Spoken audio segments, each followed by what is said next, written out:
Over the past few days, there's been a ton of talk about the Swerve vs Hangman match from Full Gear. Did they go too far? Was it justified and not in a Tony Khan tweet way? This year, Swerve has become one of the wrestlers I most look forward to seeing on my TV. Not just for his in-ring style, but his whole attitude. That walk to the ring with his hands in his pockets like he'd rather be anywhere else.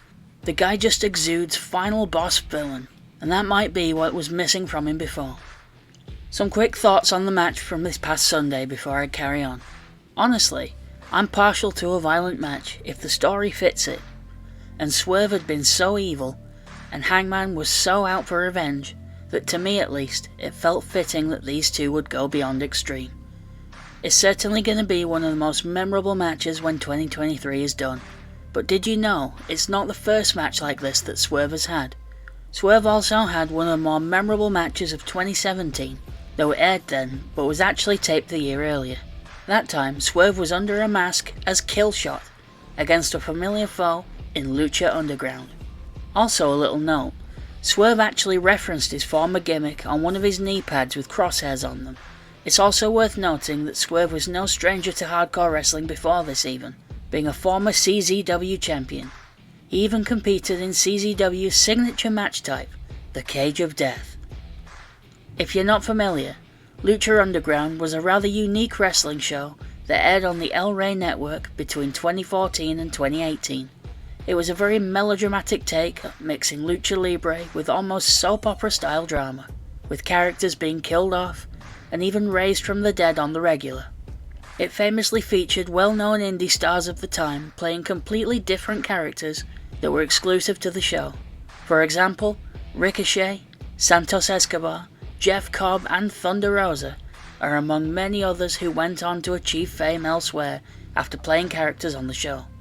Added to them, Swerve as Killshot, and his opponent in the Hell of War match we'll get into soon, Dante, also known as AR Fox. It's also worth noting that Lucha Underground also introduced many US fans to the likes of Pentagon Jr. and Rey Fenix, who also both went on to bigger promotions. The story going into the match we're here to talk about is that Dante Fox and Killshot served together in the US military. Killshot had left Dante for dead in battle, and he was now back for revenge. This flavoured the stipulations for their 2 out of 3 falls match. Fall 1 would be First Blood rules, Fall 2 would be no DQ, and Fall 3 is essentially an ambulance match, where one man had to be placed in a military vehicle, known here as a medical evac match.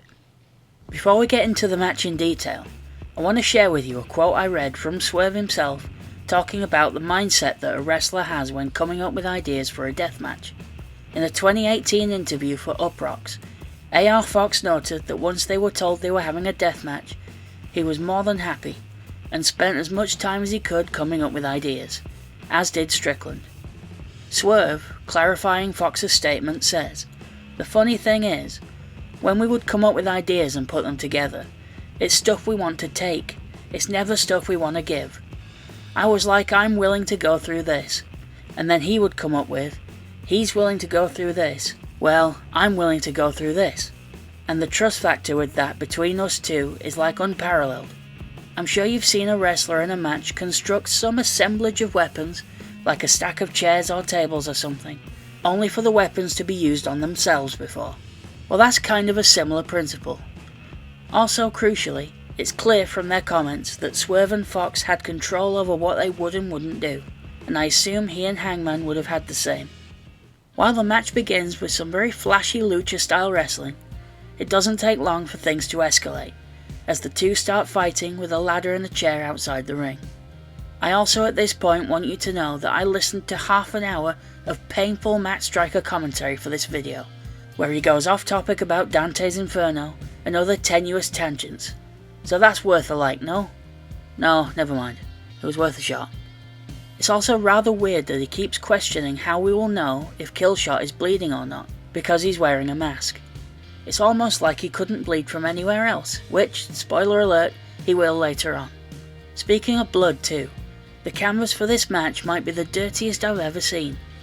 And I've seen all deathmatch shows before, such as GCW's Planet Death events. For the first few minutes of the match, The two have a rather good athletic hardcore match, but things get extreme when Fox goes into a closet in the Lucha Underground temple and brings out a pane of glass.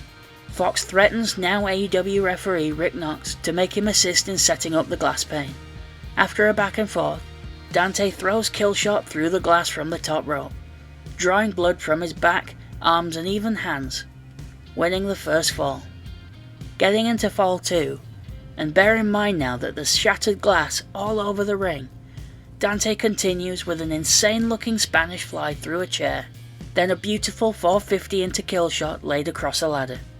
In the process, Dante seemed to cut his own hand on the glass in the ring. Killshot, once he regains control, pulls out a barbed wire board, which Matt Striker calls the ancient Aztec torture rack. Ugh, just talk properly, man. By this point, Fox is bleeding and even has shards of glass stuck to his beard, but Killshot powerbombs him through the barbed wire board and follows up with a cradle driver into the glass to win the second fall. Killshot didn't just even the odds, but he shredded Fox's back in the process, leaving us with the ambulance match final fall. So now we get to the medical evac match, an early highlight being Killshot hitting a Death Valley driver from Brett's rope to the stretcher on the floor, leaving a rather awful looking bloodstain and maybe even a piece of AR Fox on the stretcher. The stretcher then takes further punishment when Killshot hits a double stomp to Fox on it. From here we build to the finish, as the camera shows us a pane of glass in a wooden frame that is blocking the stretcher's path, so you know we're gonna see it used by the end of the match. To be fair to Matt Striker, he hammers in the point that this was placed there at the command of Lucha Underground's in-character promoter, Dario Cueto, out of sheer bloodthirstiness. The two men fight their way up to the perch where the temple's mariachi band usually plays, and Fox chokes Killshot with a cable. Out of desperation, Killshot reaches for a bottle on the floor and blasts Fox with it, leading to him crashing off the platform through the glass before hitting the floor. Screw this dude, by the way, for smiling throughout it, taking the drama away like Paul London did when Vince was about to blow his own limo up. After this insane fall, Killshot loads Fox into the military vehicle and is declared the winner. I only hope that ambulance doesn't swerve when it drives. Speaking in another 2018 interview, this time with ESPN, Swerve noted how proud he was of the match and how it turned out. Quote, "The match came off exactly how we both envisioned it. We couldn't have done it any better. To me, that whole story with me and Fox culminated in the perfect way." He also noted, "I wanted to make a statement that nobody could outperform me." For this reason, it was especially cool to see AR Fox arrive in AEW this year, and even have 2 matches with Swerve. It was unfortunate though that their team got cut off the way it did, as it would have been interesting to see what the former Killshot and Dante Fox could have done together as well as being opponents. Watching this match back for the first time since it aired, it is indeed still brutal and violent, but in many different ways. The staples, the barbed wire, while some of these weapons were used in both matches, I'm very grateful that glass wasn't involved at Full Gear like it was in Lucha Underground. What's very perplexing though, is how Swerve was at an NFL game the day after like it was nothing. And how he wrestled on Dynamite just 4 days later is beyond me. The bottom line is, Swerve came out of Full Gear looking like a big time player. I've already predicted in other videos that he'll soon get his shot at MJF, now Jay White is in the rearview mirror, and he may well even be the man to dethrone MJF. Let me know what your thoughts are in the comments. Thank you for your time, and if you like this video, please consider clicking like or even subscribing.